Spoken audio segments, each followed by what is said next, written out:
we have done these videos before, and people who have seen them have often written in, sent us emails to comment favourably or otherwise on what we have said. And here is, excuse me, here is one email. Thank you, very informative. Thank you very much. And it goes on, I think lowlanders spoke Scots, not English. Correct? Question mark. Yes, that's quite correct.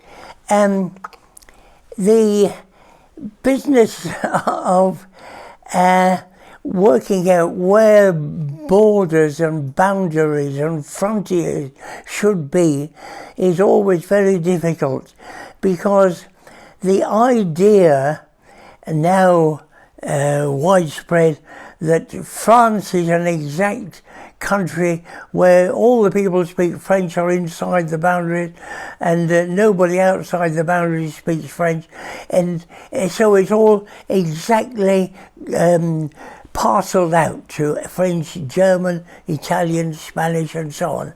But in fact, the present boundaries of our modern European countries were decided by all the toing and froing, all the fighting, all the wars, all the peace treaties of the Middle Ages and afterwards.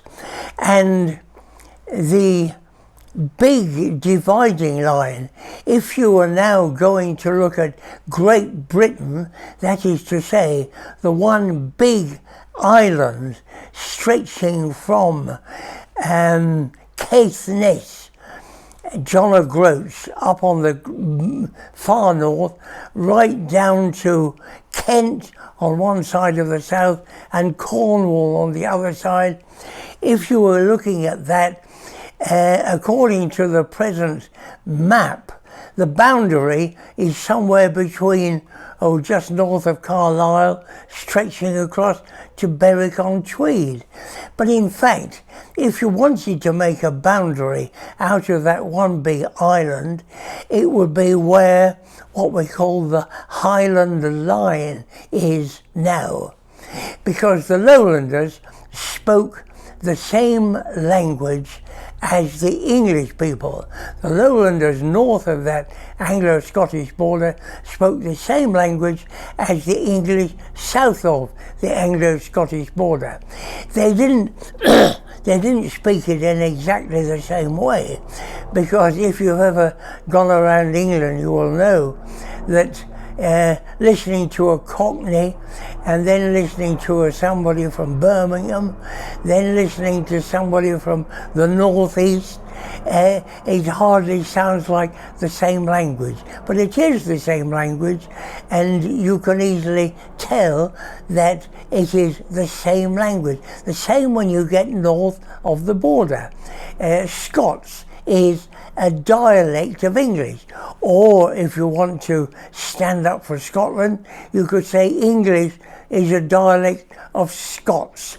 So when you're writing a book about the Highlands, the Highland clearances, you're going to talk about Scotland, and you want to, and I had to ask myself, how shall I describe the language spoken by the Scottish people in the lowlands?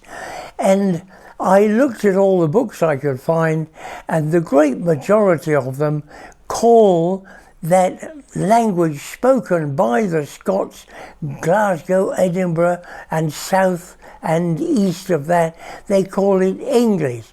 So I went along with that. I didn't mean to say, no, everybody who calls it something else is wrong. I just wanted to use words which would be easily and quickly understood by the people reading my books. So I called it English.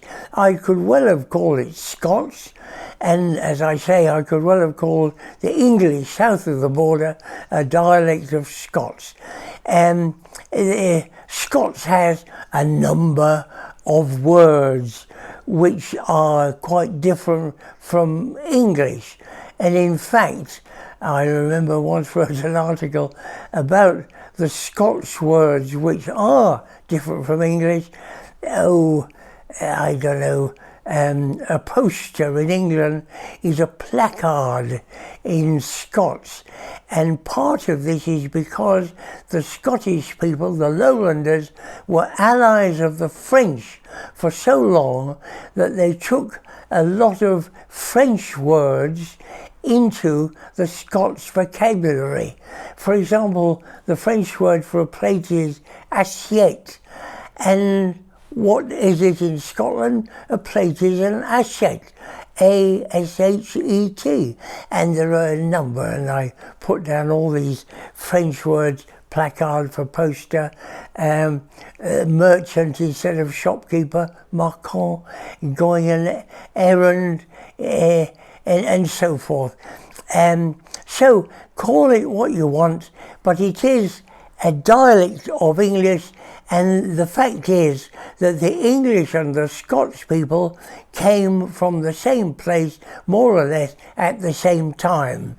North of Europe, where are we? Belgium, Holland, North Germany, a bit into Denmark, all those coastal areas, we are told by historians who are supposed to know about these things, the land was sinking and there was less and less space for the next generation. So what happened? They crossed the North Sea, and it's easy enough, because if you're in Calais, you can see Dover on the other side. I've been in Dover many times, and if you're high enough, you can see Calais. In fact, when I was younger, I and a few friends used to hire a boat out of Derby, a ketch, a two-masted ketch, and we used to go across from Dover to the North French coast. And on a day when the weather is calm, it is so easy that it's like a piece of cake. You could cross on a plank practically.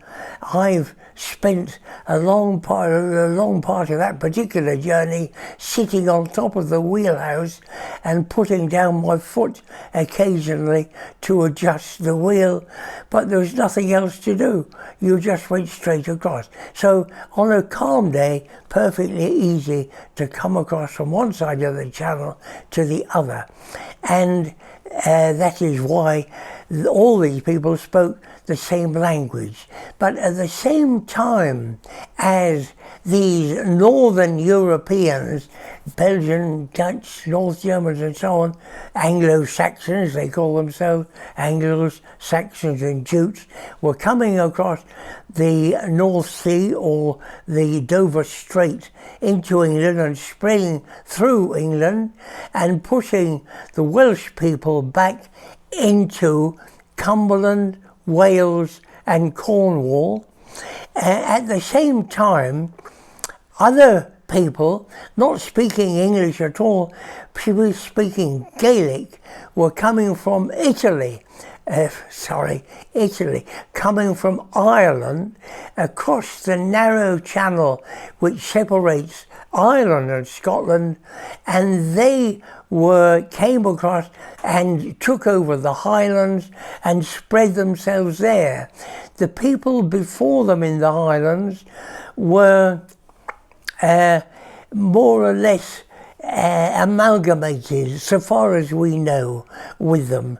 But in historical times, beyond the Highland line, everybody spoke Gaelic.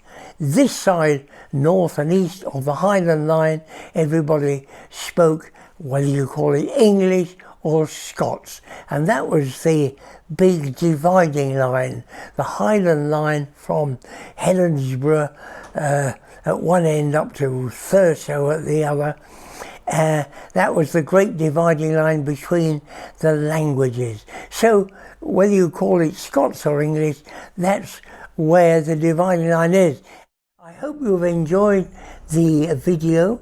If you have, I hope you will subscribe, and I hope you will press the notification bell.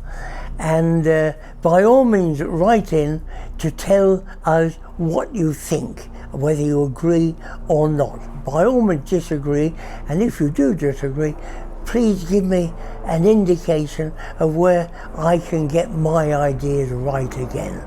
Thank you.